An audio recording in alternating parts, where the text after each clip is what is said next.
Hi student, जय हिंद।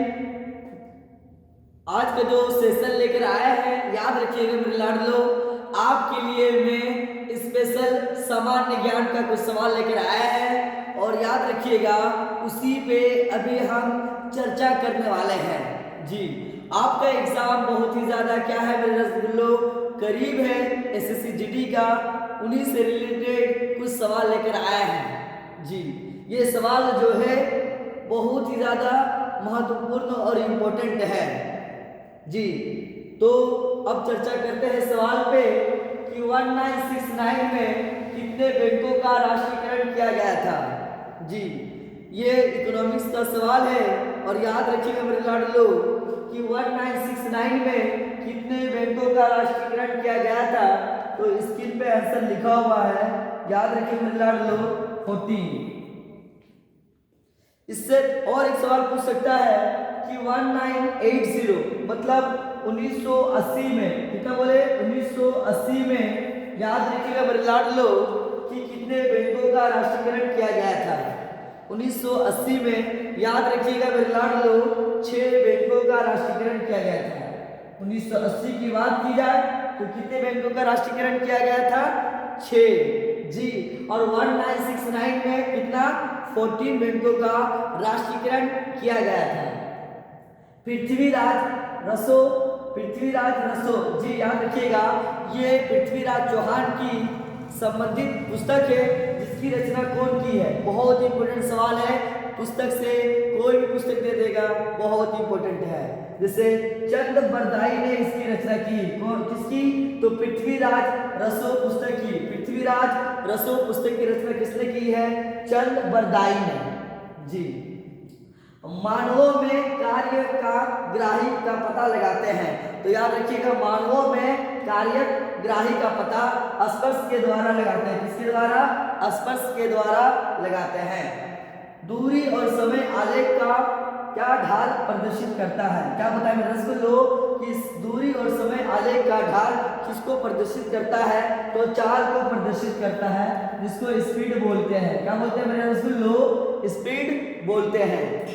जी, याद रखिएगा देश वायु का प्रसार होता है। वायु का प्रसार किसके द्वारा होता है?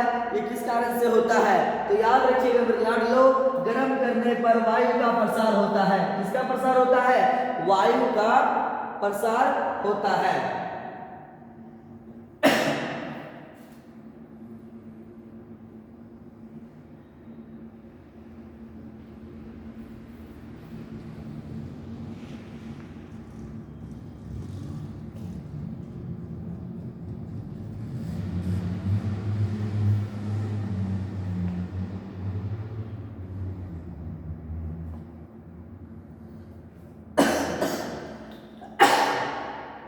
जी, सिनेमा के विकास के लिए या सिनेमा के क्षेत्र में सर्वोच्च सम्मान कौन सा दिया जाता है? बहुत इंपॉर्टेंट सवाल है कि सिनेमा के क्षेत्र में कौन सा पुरस्कार दिया जाता है? तो याद रखिएगा मेरे लाडलो, सिनेमा के क्षेत्र में दादा साहब फाल्के पुरस्कार से सम्मानित किया जाता है। किससे दिया जाता है? दादा साहब फाल्के पुरस्कार से सम्मानित किया जाता है। कौन सा क्षेत्र में? तो याद रखिएगा मेरे लाडलो, सिनेमा के क्षेत्र में। मनुष्य में ऊर्जा तथा पदार्थों का स्रोत है। तो याद रखिएगा मेरे लाडलो कि मनुष्य में ऊर्जा तथा पदार्थों की जो स्रोत है वो हमारा जो माध्यम है वो क्या है मेरे रसगुल्लो? भोजन है। क्या बताएं? भोजन बताएं। जी, सिनेमा के क्षेत्र में कौन सा पुरस्कार दिया जाता है? तो दादा साहब फाल्के पुरस्कार दिया जाता है। कमेंट में बताना कि दादा साहब फाल्के पुरस्कार की शुरुआत कब हुआ था? क्या बोले सवाल कि दादा साहब फाल्के पुरस्कार, क्या बोले? दादा साहब फाल्के पुरस्कार कब शुरू हुआ? ये कमेंट में इसका बताना हमें, कमेंट करके। हाँ, मनुष्य में ऊर्जा तथा पदार्थों का स्रोत क्या है? तो वो भोजन है। क्या है मेरे लाडलो? भोजन है। आर्थिक नियोजन किस अर्थव्यवस्था की एक अनिवार्य विशेषता है? तो याद रखिएगा मेरे लाडलो,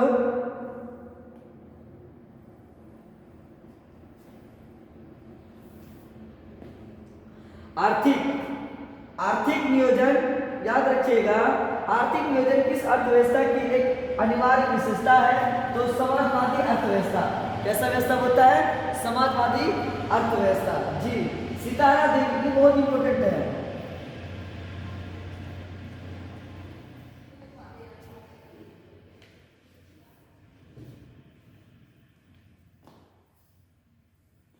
क्या है कि सितारा देवी का संबंध किससे है? सितारा देवी का संबंध किससे है? तो याद रखिएगा, कथक नृत्य से है। किससे है? कथक नृत्य से है। यह क्वेश्चन घुमा के दे देगा कि कथक क्वीन, कथक क्वीन किसे कहा जाता है? कथक क्वीन किसे कहा जाता है? तो याद रखिए मेरे लाडलो, सितारा देवी को कथक क्वीन कहा जाता है या महारानी, महारानी है ना। क्वीन किसे कहा जाता है? कथक का महारानी क्वीन कथक किसे कहा जाता है? तो सितारा देवी कहा जाता है। और ये कौन कहा था? तो रविन्द्रनाथ टैगोर ने कहा था मेरे लाडलो। कौन कहा था? रविन्द्रनाथ टैगोर ने क्या कहा था? महारानी क्वीन कथक कहा था। किसको? सितारा देवी को। और कथक से क्वीन किसे कहा जाता है? तो सितारा देवी को। तो सितारा देवी का संबंध किससे है? तो कथक नृत्य से है। किससे बता मेरे रसगुल्लो? कथक नृत्य से।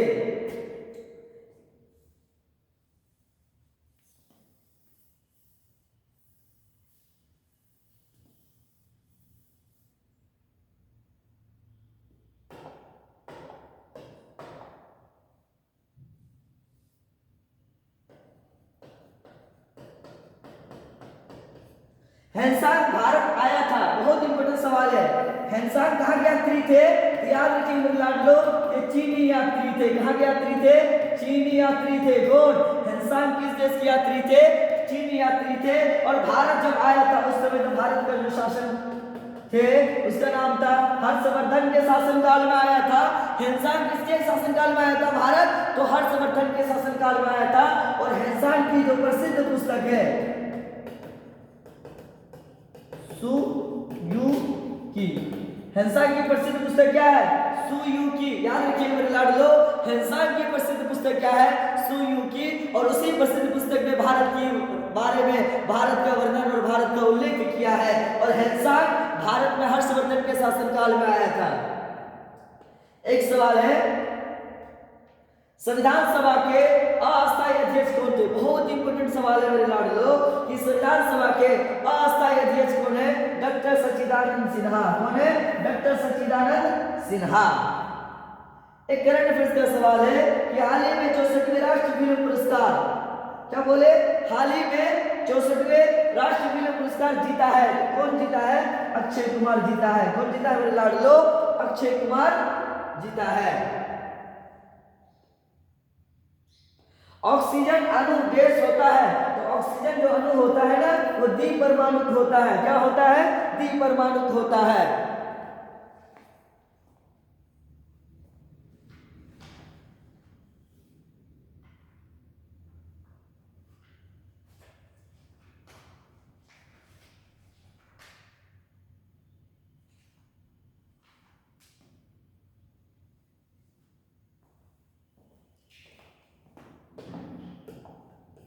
भारत में सबसे कम योगदान, भारत में राष्ट्रीय आय, भारत में राष्ट्रीय आय, भारत में राष्ट्रीय आय सबसे कम योगदान किस क्षेत्र में है? बहुत इंपॉर्टेंट सवाल है। तो याद रखिए मेरे लाडलो कि भारत में सबसे कम योगदान राष्ट्रीय आय किस क्षेत्र में है? तो याद रखिए मेरे लाडलो, प्राथमिक क्षेत्र में। भारत में राष्ट्रीय आय, क्या पता है मेरे लाडलो कि भारत में राष्ट्रीय आय सबसे कम योगदान किस क्षेत्र में है? तो याद रखिएगा प्राथमिक क्षेत्र। जी,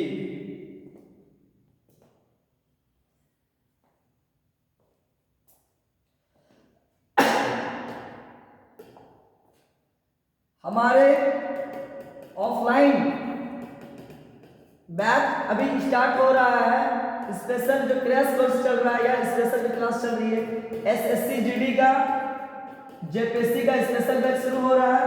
झारखंड पुलिस का जी। और रविवार को, प्रत्येक रविवार को टेस्ट लिया जाता है, रविवार को टेस्ट लिया जाता है 8 बजे से। ये ऑफलाइन टेस्ट है।